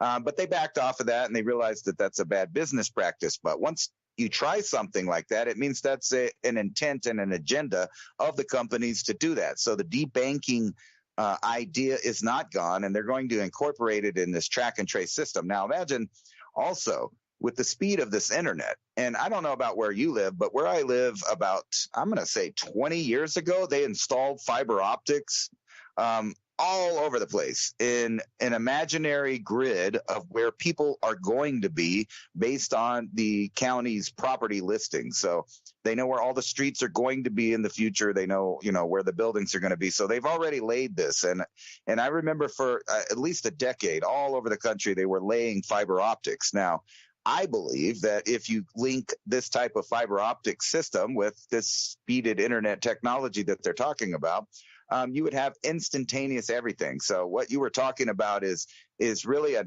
nightmare of things. So you can imagine, obviously there would be issues where an unknown entity somewhere is deciding, if you're a bad boy or a bad girl, and whether or not that you should be. Also, you could tie that into employment, how much you're worth to get paid. All of these things erase independent individual rights, but, how many decades would it be tied up in arguing in courts after it was already established, enabled, and working worldwide? Would it take countries to try to reverse that? Because it isn't the government per se. It's, mega corporations and NGOs and people that influence the government that are actually pushing for this system, i.e. the bankers that actually run the cabal now. So you're talking about a scary world. And the fact that, if you put that same system, that token system, on the human being itself and view it as a product, which they always have, like the New York Stock Exchange kind of lists us as a value. We have a certain tax debt already associated with our Social Security number when we're born. And for a taxpayer, they have even more. We showed that on a previous program, how much it's like $250,000 per tax payer, and then, $90,000 or something per person just being born that you're supposedly owed. That makes you a product. So how do you make that product increase in value if there's 8 billion of them currently?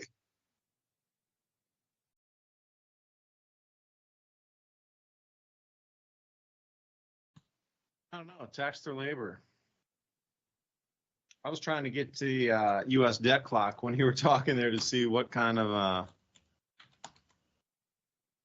debt we're looking at today. Let me go ahead and do the real U.S. debt clock here.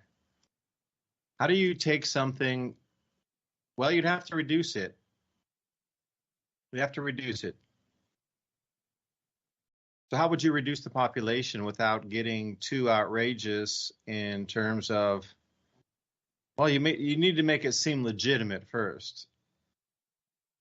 Like I say, with this interconnectivity, it's really kind of hard to believe that all these things with, people talking to people, governments seem like they're just making things up as they go to continue to try to infight, to create wars. It's just ridiculous. It's all about preserving the dollar. Although what I'm going to say again with Japan is, in the world in general, the dollar is the base of everything on the monetary system on the planet right now.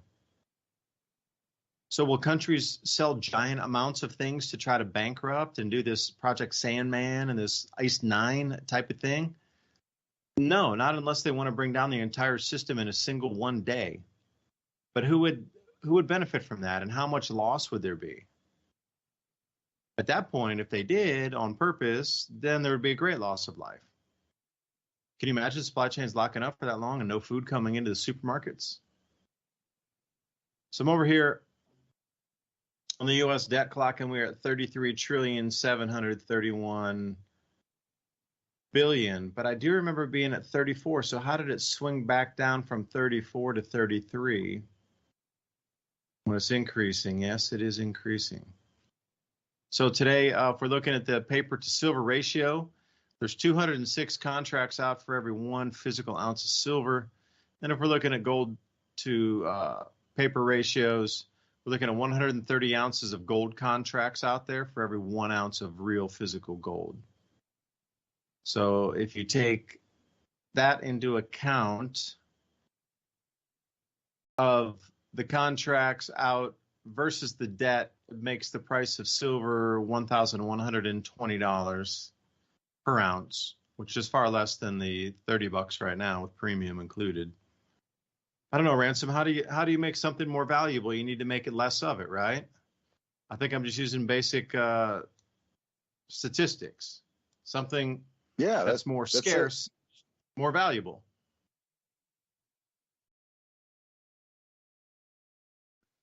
Just got to reduce that overall number. That increases the value of each one just because of supply and demand there for whatever purpose you have in the end there.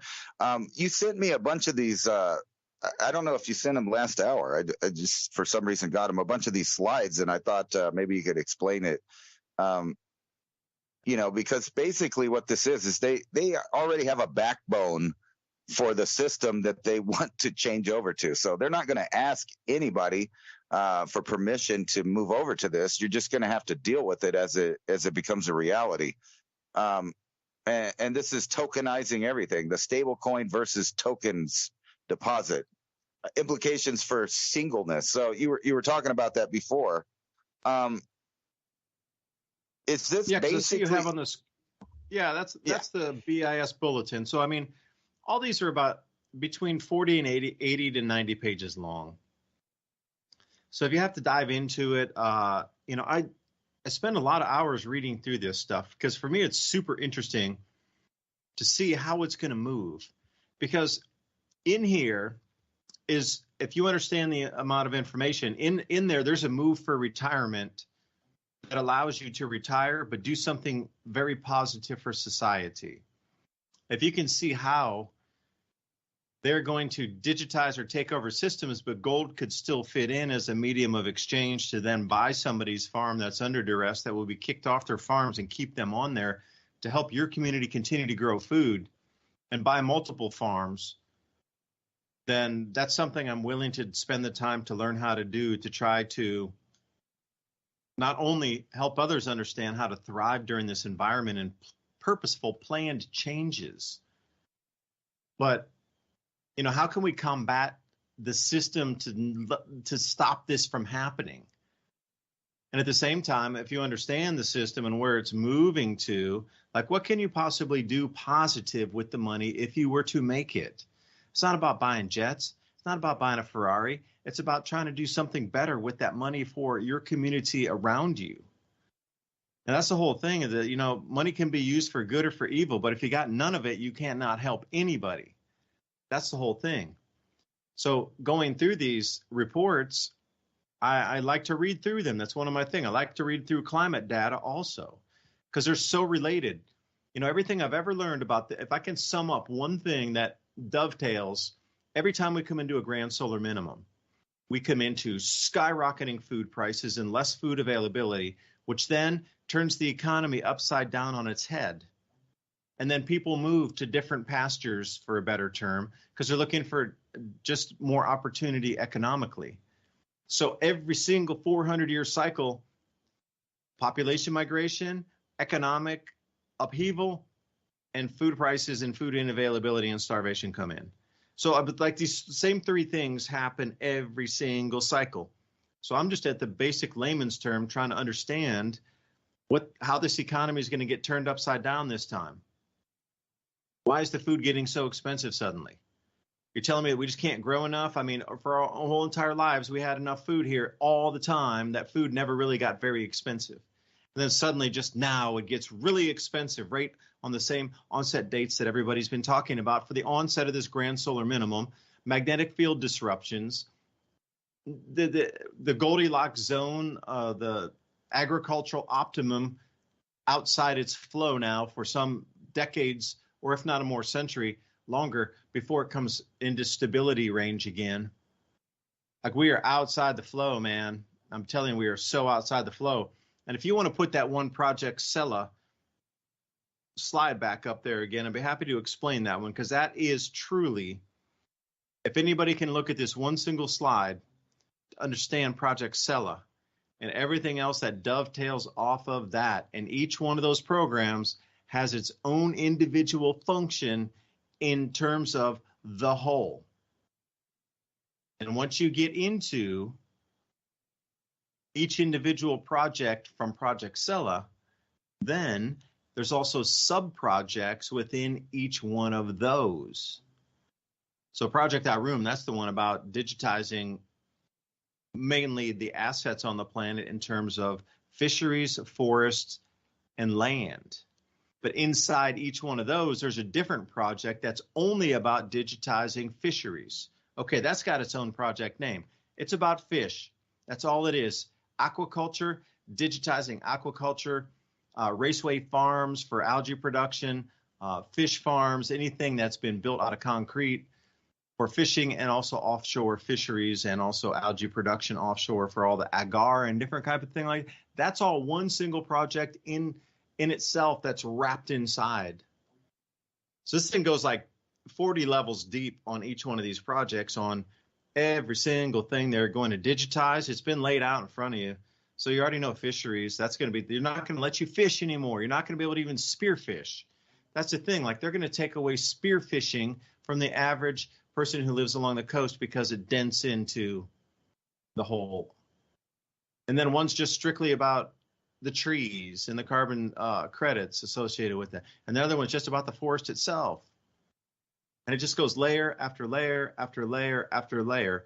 So come to the largest one, Project Cella, and work your way back through Project Polaris, Project Rosalind, and Project Arum. And within each one of those, there's sub-projects of each segment of our world that is supposed to be digitized and set up with the stable coins. And you know what?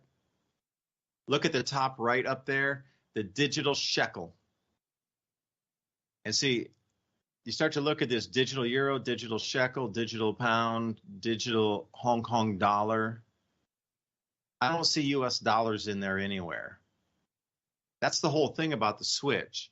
They need to destroy the US dollar and take it to zero for this new one to come out. Because if we were in the world that I know of today, there would be an EUSD in there, but I sure don't see it. Like when I was doing the presentation earlier, they had a full list of banks that were going to be the intermediary banks from the central bank down. But you know which bank was not there in that list? Bank of America. JP Morgan was there. Chase was there.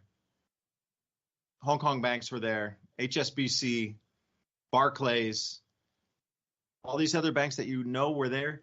The ones that were not on the list, the bigs of the bigs, Bank of America was not there. So you can start to look and see what's going to be there in the future, what's not, based on these programs, on how they're laying out these very well done graphics for you. And for me, they're just giving a crystal ball for those who really want to look for the information. That's it. I mean, that's the whole thing, Ransom. I forget how you phrased it before, about they have to show you. They have to show you what they're going to do in the future, or else it violates some kind of karmatic law or karmatic rule that rules the universe here. They show you everything they're going to do in advance. So I'll leave it there because I know you had more to say about that. I just kind of threw my 2 cents in. Right. They always have to tell you before they're going to do something to you. That is a weird thing. And, afterwards they can deny it or whatever, but they did tell you. So, when they say, I'm going to rob you, don't come over here, we're going to rob you. And then you get there and they rob you and they're like, oh, no, we didn't. We didn't rob you. I was looking at this one slide that you sent me that says federal judges are upholding rulings that car manufacturers are not violating privacy laws by using vehicles' onboard infotainment systems to record and intercept customers, text messages and mobile phone calls, logs, in other words, your metadata. So that is very disturbing. And what goes along with this coin that they're going to make, it's like a new universal one world government monetary system. In the background, like all over the place. Like here's one, Nebraska collecting all health data on residents. Critics call it a step towards a national digital ID card. And like everywhere you look, you see this same thing. So here's another one. UK government proposal would allow it to mass surveil all of its users on the internet service within a specific time frame. So basically, if they said, you know what, we don't want you spying on everybody, so, you have to keep it under a few seconds. Well, now with the, kind of China unveiling how technology's going, the speed at which they could look at everything is just unimaginable, right? So all they would need is a few minutes here, a few minutes there, and they get an active, very complex, large data file of everything that's on the internet and everybody that did anything.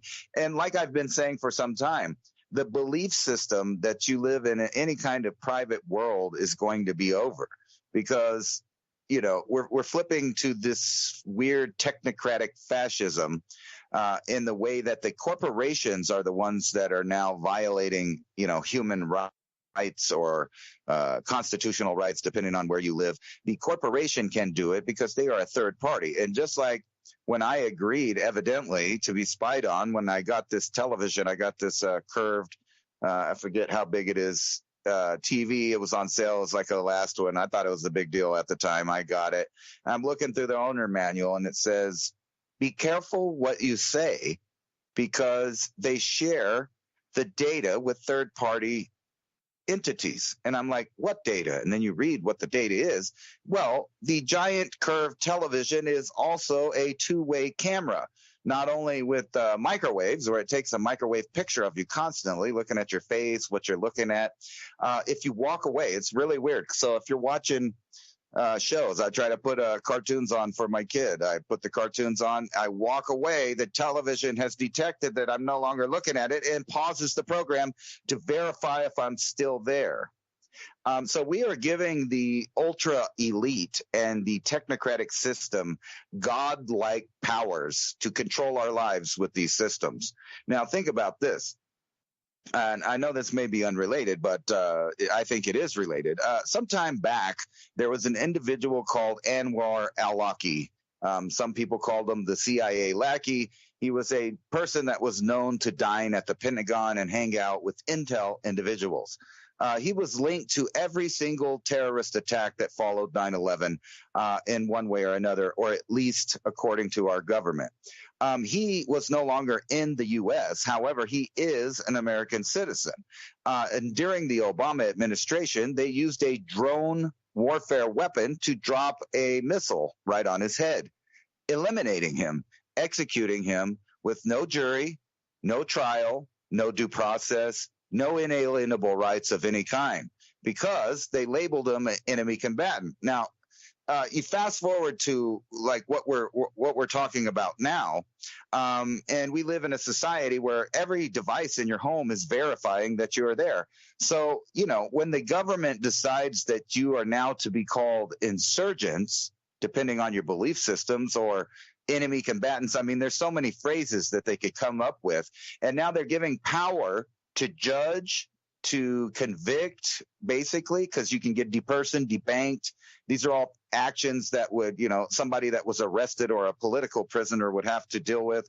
And that's what this technocratic system is getting to the point of. Now, they know that we won't accept it as is right now. But if you turn the world into such a horrible, scary place that people are begging for some kind of order, then when the new system comes in where everything's micromanaged all the way down to your thought processes, your opinions on things, and bases all of society on this now system, you can see that human beings are going to take a whole new role in the future of the earth if we allow that to happen. They now have the technology even to replace us if, you know, that plan doesn't work out. They can just have a emergency so big that they were forced to create new batches of designed human beings. Well, what does that say for my prospects for working my way up a greasy ladder, 40 hours a week in a cubicle? See, that's the thing. That's the reason the new generations, plural, are not buying the dream. You know, that's what was sold to us, you know, growing up, was all the perks, the bells and the whistles that you would get if you stuck out some clawing your way up the ladder type of existence that you knew you had to get in. Entry level job, you know, that was the whole thing, is after you graduate university, entry level position, you know. Like, they already set your expectations for this very low paying, very high hours, very stressful, ridiculous existence that, oh yeah, well, just tough it out for a couple years and then you'll get to this next level. It's like a Donkey Kong game. And then just tough it out for 2 more years or 4 more years, you know, get to the next level. And they kind of had this whole level thing, like, you get this much money and you'll get this many holidays and you'll get this much stuff. And if you invest everything wisely, you can have extra stuff, you know, but nobody's buying it anymore. That's the whole thing. The reason it worked back then is because everybody believed it, or I should say a majority of people, and there's never an everybody or everything, but a large majority of people believed it. And there were a huge amount of people invested and fully vested into that system that had come up in the 50s and 60s, the baby boomers. So their children were vested in it too, because their entire, you know, what they had known as their lineage of the parents and the grandparents and the uncles and the aunts, all that, were from that same generation that came out after World War II. So everybody was believing that the white picket fence was there, the dream, work your way up, you can claw your way up over the next person or whatever, and then, yeah. But very few people want that existence anymore. It's like they've seen, and I've experienced myself working overseas, and it's very different from here. And then not only that, but working on the road where I had to go travel a few times. I had to go present, and then I was able to spend a couple more weeks, and I still got work done and was still able to go travel. And then the light bulb came on, like, I can do this whenever I want to. And then, that whole Airbnb, like flying somewhere and working somewhere and, remote digital assistant or, remote worker or something like this. Like, everybody's seen that now. Once you see it, you can't put it back in the bottle. Like, our world has seen so much innovation and expansion to, we don't need to be in an office. They got everybody hooked on remote work during COVID, and now they want you to go back to the office. And they're like, no way. Why would I do that? So once the carrot got too extended too far out, I think they gave too much away, that how free things could truly be without having to grind through your way through work through rush hour, spewing more CO2, warming the planet even more so you can go to some job to pay for trinkets of junk coming across on a polluting vessel, burning bunker fuel, polluting the environment even more, and it's all your fault because they told you buy 2 on sale at Christmas. That somewhere in the middle there was something broke, like Humpty Dumpty fell off the wall on that one. Well, David, you need the entire population to believe it to continue, but we got half the population of the younger generations that are like, no, not into it anymore. So that's the split. We got split during COVID, so here we sit. Right. I was going to point out too with the way that the technology is. I know a lot of people don't realize this, but I'm not saying our government's going to get weird, but if they decided to, say you're sitting on your little farm there and wherever you live in the U.S. and you're out there and you're on the internet and you're making opinions about stuff, about not liking this or that or the other thing. You live in a reality now that the little device that you're playing with and all your money is attached to, and all of your locations is being recorded, and we kind of went into the fact that they can now track you so fast it's unbelievable.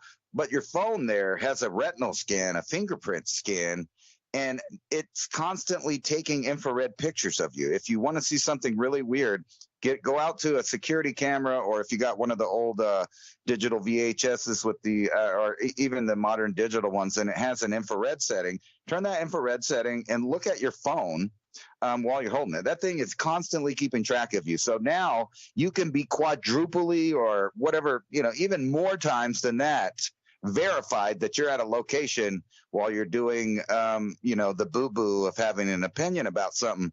And if you guys have been watching over in Europe and the other part of the Western world, in Australia and New Zealand and these places, not the U.S. yet, but it's coming, making opinions on the internet or doing something they don't like can get people, law enforcement, to show up your house now in a formerly free country.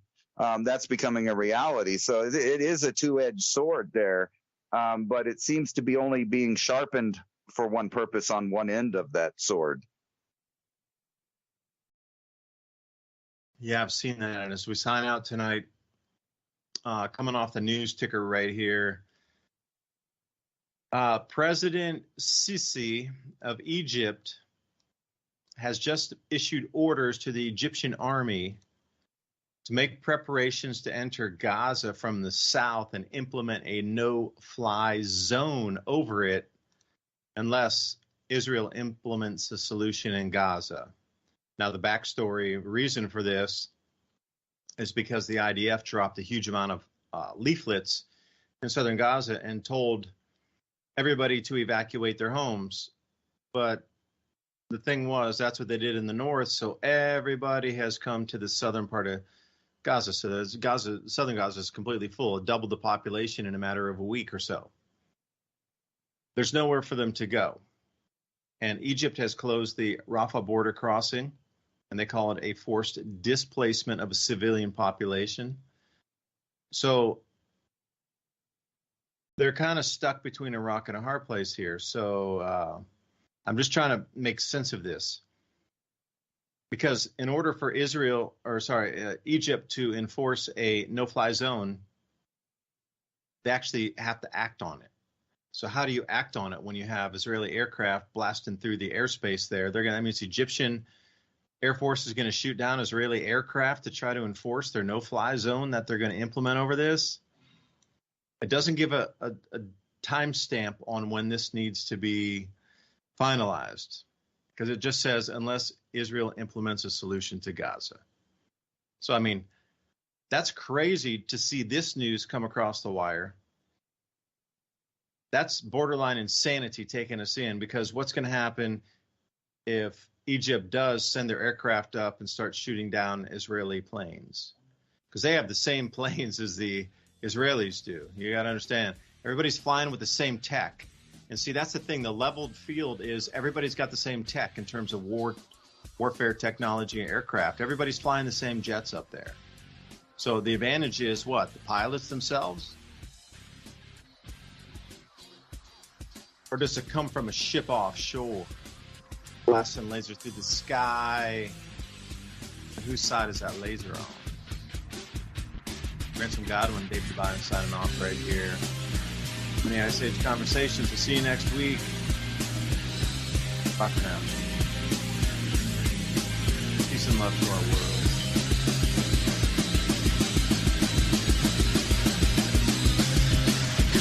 Peace. Thank you for listening to Revolution Radio.